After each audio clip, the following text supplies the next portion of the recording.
ये बात समझ लीजिए भाई और बहनों, आपके दिलों में इस देश के लिए कुछ प्रेम होगा कि आप अपने बच्चों को सरहद पे भेजते हैं। एक भावना होगी देशभक्ति की, नौटंकी की नहीं जो आपके सामने ये लोग दिखाते हैं, नौटंकी की नहीं, असली देशभक्ति की भावना।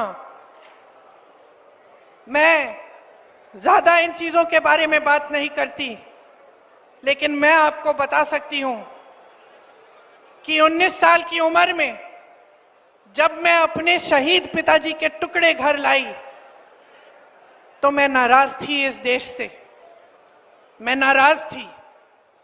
मेरे दिल में ये भावना थी, मैंने अपने पिता को भेजा, तुम्हारा काम था सुरक्षित रखना, मैंने अपने पिता को हिफाजत से तुम्हारे पास भेजा और तुमने ये टुकड़े लौटा दिए मुझे, और वो टुकड़े इस झंडे में लपेटे हुए थे, देश के झंडे में। मैं नाराज थी। मैं समझती हूं शहादत की का क्या मतलब है। जैसे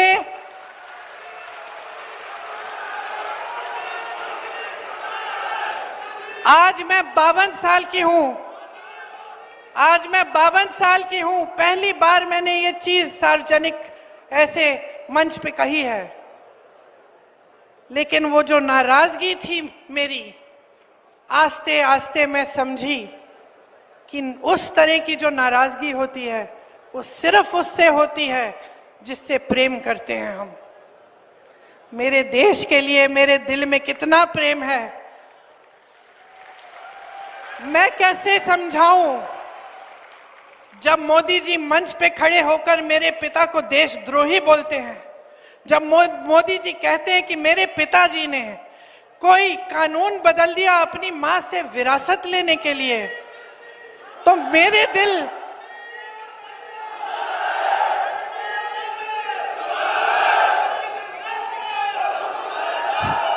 तो मोदी जी इस बात को समझ नहीं पाएंगे कि मेरे पिताजी को विरासत में धन दौलत नहीं मिली, मेरे पिताजी को विरासत में शहादत की भावना मिली। आप समझ सकते हैं, आप समझ सकते हैं। इस देश के किसान हो, इस देश की मिट्टी आपने सींची है अपने पसीने से, अपने अपने बेटे भेजे हैं सरहद पे।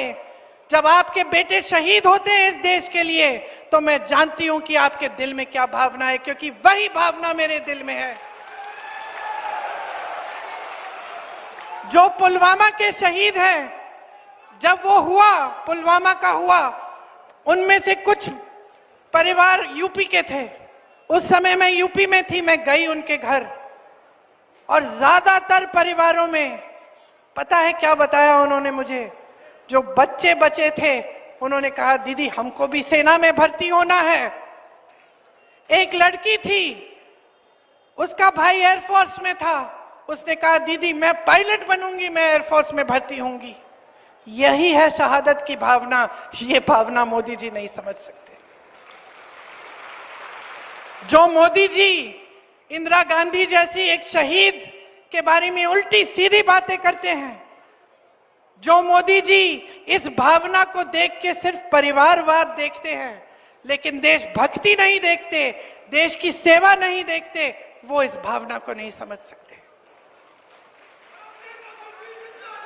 मैं आपको ये कहने आई हूं, मैं आपको ये कहने आई हूं कि हमें देशद्रोही कहें, हमें घर से निकाल दें, मेरे भाई को संसद से निकाल दिया, हम पे केस डाले, मेरे भाई पे इतने केस डाल दिए कि कभी इधर कभी उधर, कभी गुजरात में कभी बिहार में वो जाता है कचहरी, जाएगा, कुछ भी कर ले, मार डाले, लेकिन ये भावना हमारे दिल से कोई नहीं निकाल सकता।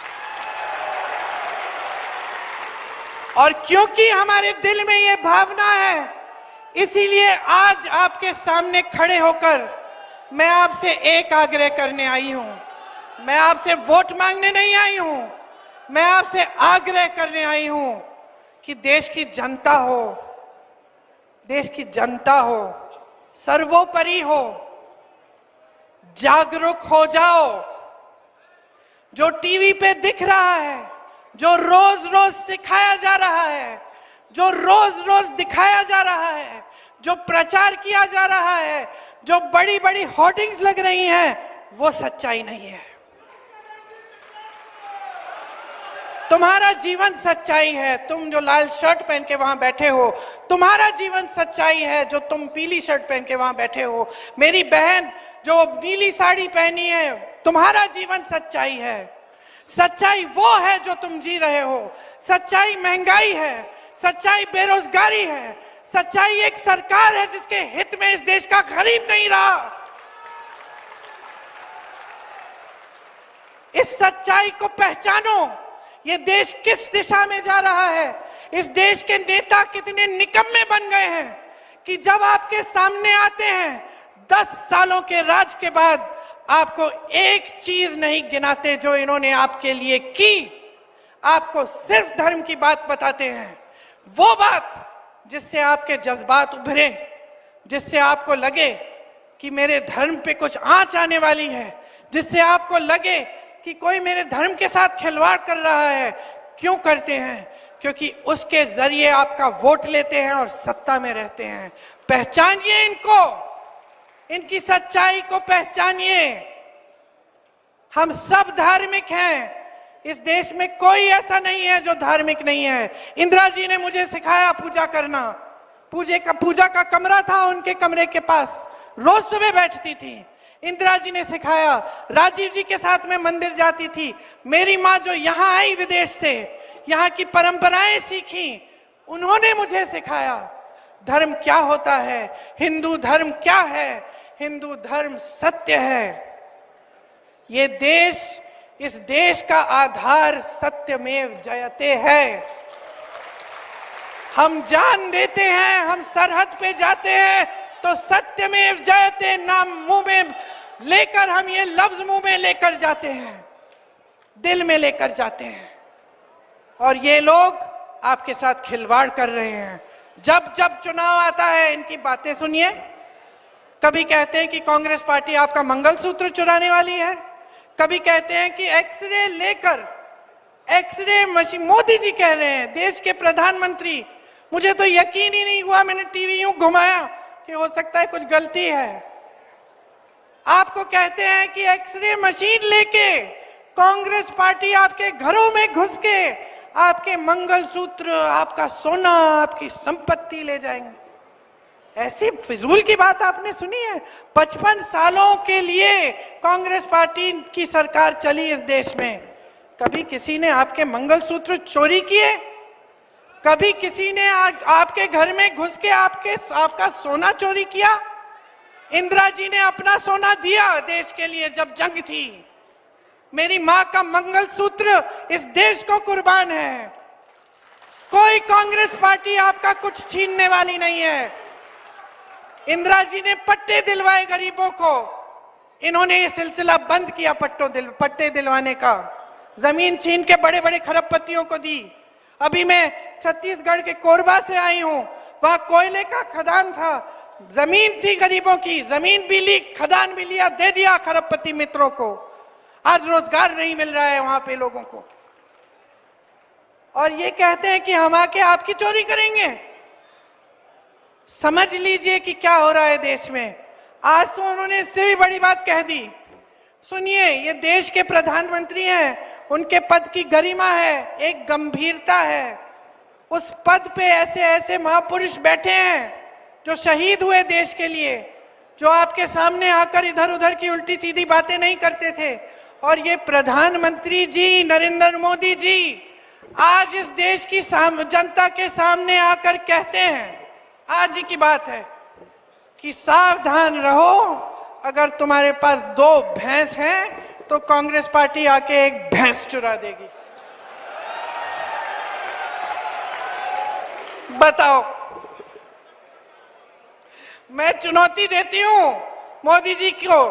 ये जो आवारा पशु की समस्या इन्होंने बना रखी है ना, पूरे यूपी में, मध्य प्रदेश में, एक आध भैंस इकट्ठी करके गौशाला में रख लें, बंद करवाएं ये सब जो आवारा पशु की समस्या है आपकी।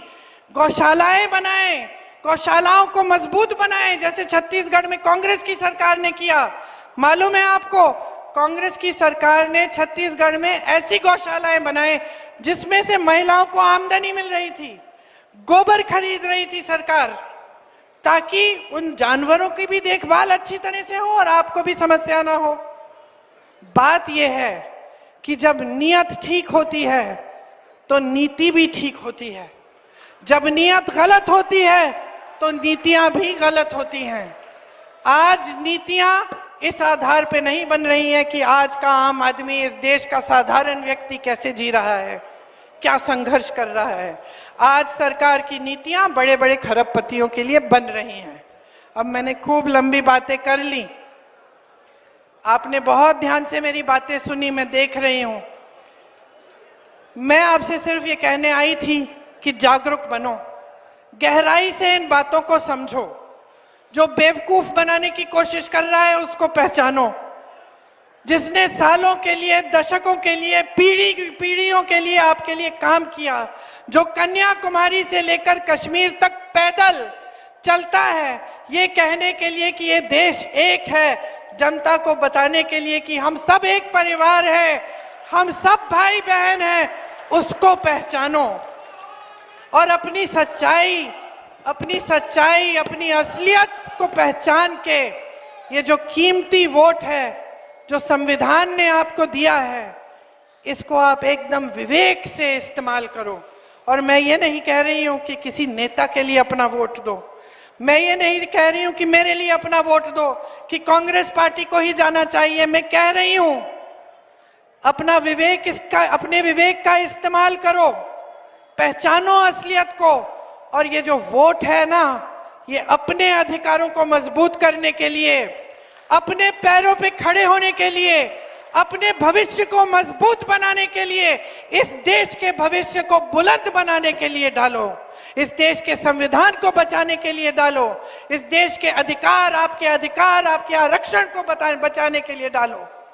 ये आपका वोट बहुत कीमती है, इसको हल्के में मत लेना, इसको हल्के में मत लेना।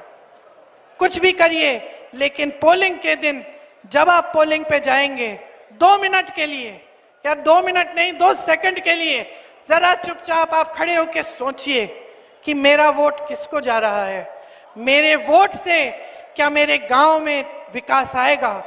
मेरे वोट से क्या मेरे बच्चों को रोजगार मिलेगा? मेरे वोट से क्या ऐसी स्कीमें आएंगी जिससे मेरा फायदा होगा? कांग्रेस की बहुत सारी स्कीमें हैं। मैंने आपको कहा कि 30 लाख जो रोजगार है उनको भरने की स्कीम है, बहनों को 1 लाख रुपए सालाना देने की स्कीम है, लेकिन ऐसी बहुत सारी स्कीम है और हम इसको गारंटी बोल रहे हैं। गारंटी इसलिए बोल रहे हैं क्योंकि हमने करके दिखाया है बहनों और भाइयों। कर्नाटका में आज महिलाओं को मिल रहे हैं हर महीने पैसे, बस यात्रा मुफ्त में कर रही हैं महिलाएं।